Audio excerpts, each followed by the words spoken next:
Let's can up some pork sausage. Got it on sale. Look at that, $1.25. Yes, always keep your eye out for your sales. And I'm gonna can this up. Whoop. That is my dinner. Hey Google, thank you. All right, I'm gonna turn my oven off. That was Google telling me that my roast in the oven is done. All right, I got 6 jars out, but I only have 5 of these rolls. But you never know. You never know. So always be prepared. Have an extra jar. It's in my All-American canner here. Off to the side, warming up. Because you got hot pork. You want to put it into hot jars so your jars don't explode on you. That's always a great thing. You don't want to go through all this work and then have your jars explode. That'd be horrible. All right. It's wanting to give me an issue coming out of the little sock here today. All right. I am gonna finish getting all these in this pot and I'll bring you back. Hold on a minute. All right, I finally got it all out. That was a doozy. Get one of these. These are awesome. You can get it from the dollar store. They come in gray and black. I thought I'd get the gray one. But turn your heat on. Mush it. See? It just mushes it so well.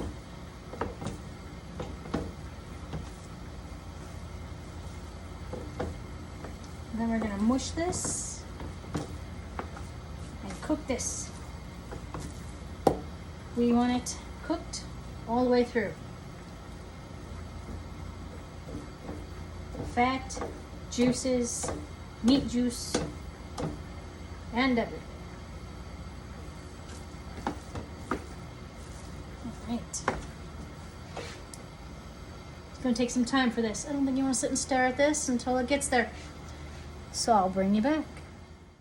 Slight intermission. Nathan came in with a boo-boo. So we cleaned it up and we put on some bentonite clay. Boys will be boys. Always have boo-boos, dings, dents, scrapes, and everything else in between. Always be prepared. I put it on nice and thick because it was close to bedtime. So I put it on thick and I put Band-Aids on it to keep it in place. This stuff is great if you have bug bites, mosquito bites, wasp, hornet, or bee bites, stings. It takes the inflammation down, and if the stinger is in there, it gets it out. A few weeks ago, Madison had a splinter and I couldn't get it out of her foot. And I just put some of this on, put a Band-Aid on it, and next day, splinter was inside the dry clay. It's amazing. So here's a picture of what it looks like. And this is what it looks like the next day. Pretty good. All right, now back to canning. My pork is all done. So, 1 second.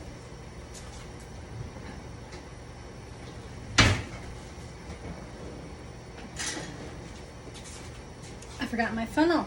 Can't forget the funnel.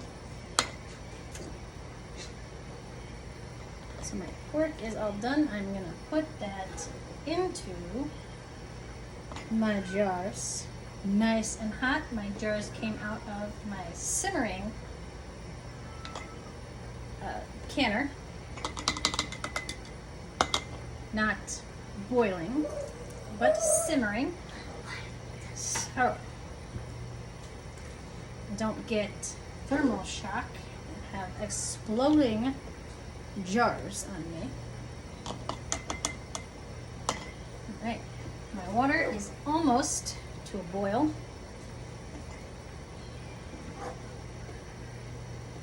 And then we will fill the pots. And yes, I did switch pots. I realized that my sausage wasn't all going to fit in the other pot.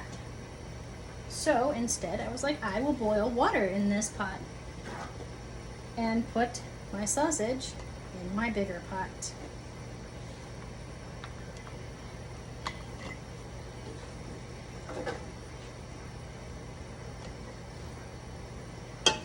Right.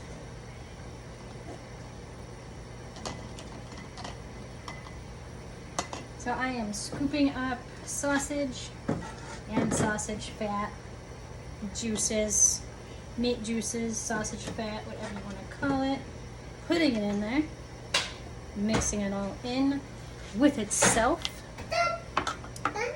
I'm going to take my plastic spoon, I'm going to mush this all down, mush it all in, mush it up, and as you see, I got more space.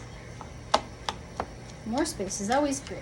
The more you can stick in, the better, right? Which means more food on your shelves, which is shelf stable, which gives you more security. Mommy.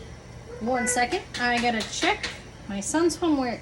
All right, he did good. So now he gets to do his puzzle. He is excited because I got him a dinosaur puzzle. He loves dinosaurs, so I got him a dinosaur puzzle. It also makes the fact that he got the boo-boo all the more better. He feels accomplished, I guess. He's like, I got a boo-boo, but I got a dinosaur puzzle. I said, that's great. You can't play with the puzzle until you finish the homework. And he was like, what? And I was like, yeah, not until you finish the homework. So, puzzle was great bribery today. Am I beneath that? Bribing my kid to do his homework and do it correctly? No. Plus, I thrifted the puzzle, so it only cost me $1.99, which was totally exciting for him.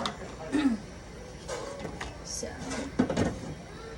it's like one of those big floor puzzles. It's like 48 pieces. He's like, oh my goodness. So, he's excited over that. And actually, 5 of those fills 6 jars. Not bad. I was not thinking that it was going to fill 6 jars. I thought it was going to fill 5 jars, but it filled 6 jars.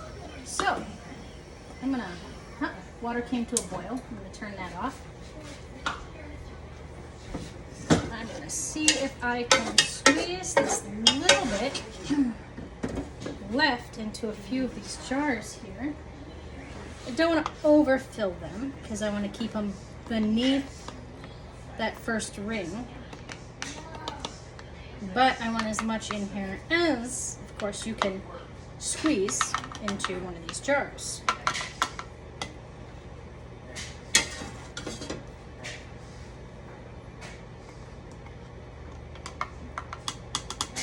And we can sit and make sausage gravy out of this. You can make your shepherd's pie out of this. If you are making a sausage soup, which I have done before, you can go watch one of those videos. I think I did the sausage soup back when Three Rivers was doing her 2-month pantry challenge. That was fun. I got to learn a lot about where holes are, but still also saved a lot of money, which was awesome. So, saving money is always good. All right. Now, I am going to switch this pot. Okay.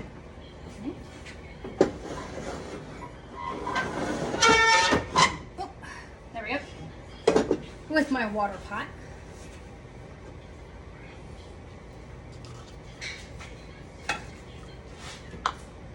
And I am going to fill up water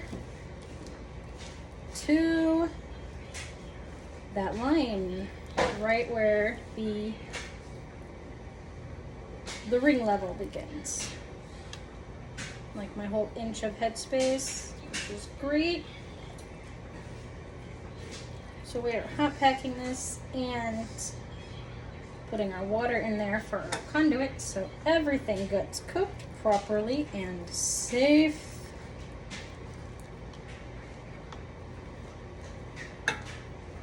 Yes, if you're ever curious and you're watching a whole bunch of people can a whole bunch of stuff online, go watch Sutton's Days. She tells you how everything is supposed to be canned properly. And she gives you all the skinny on all of it, tells you everything that you gotta do to do it correctly to keep you and your family safe. I'm gonna sit and smush these and debubble it again and watch my water kind of go down and see where that is. But this water makes good gravy for your biscuits and gravy, which is good. Or it also adds more flavoring to your shepherd's pie or your sausage soup. But if you totally want to fry this up, like you would do like sausage for like sausage and eggs, just drain your juice and then fry it up like you normally would. And that will work good for that way too.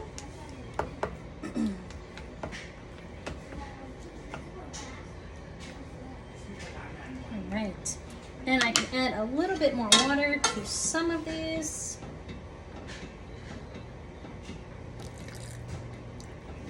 There we go. And that's always why you debubble, so you can see where your headspace is at. Because sometimes you need to add a lot of water, and sometimes just a little, like so. All right, I got some vinegar on my rag here, and we're just going to wipe these rims. These jars are really hot.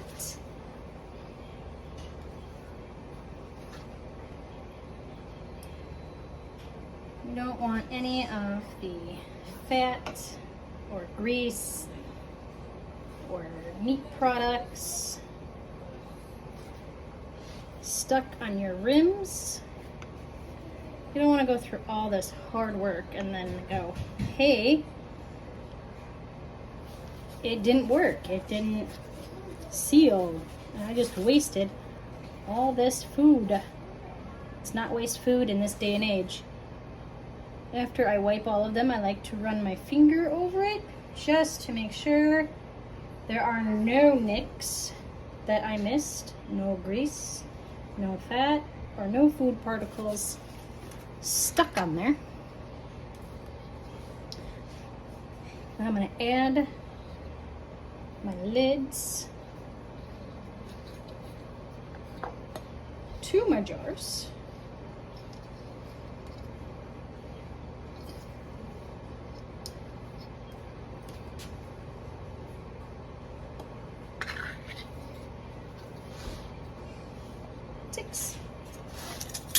Then I'm going to add the rings. Remember, finger tight, not extremely tight. You want your stuff to vent out, your air to vent out, and you don't want your food to siphon. So, again, you don't want to go through all this hard work and then not have your jars seal.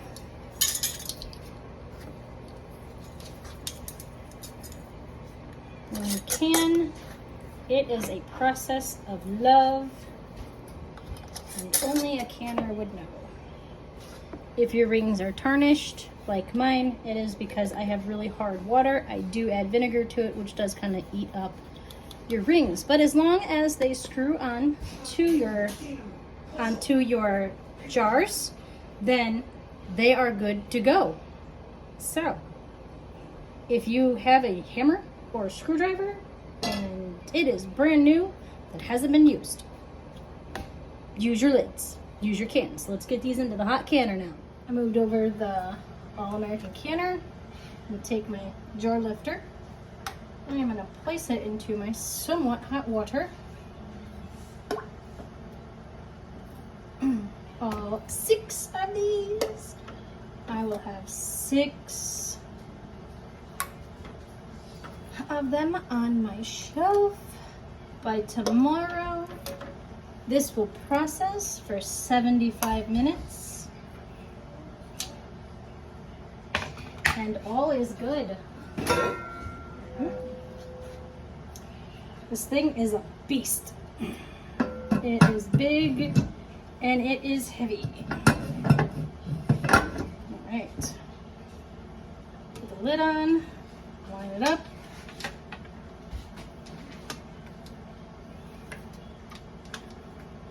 Go to the opposite sides and put it on.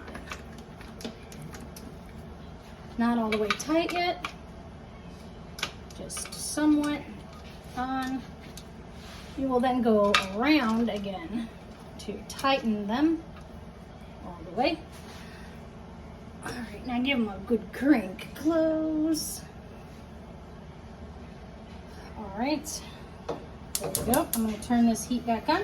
I'm going to wait until I get a steady stream of steam coming out of this, and then I will start my timer for 10 minutes while this vents all the air out of here. Then I will put my gauge on and we will start for 75 minutes. Here is what it looks like after it pressure canned for 75 minutes. Nice and bubbly. It looks gorgeous. It doesn't have all that white, hard lime scale calcium buildup because I add vinegar to my water so I can actually see my product, which is great. By morning, these will be on my shelf.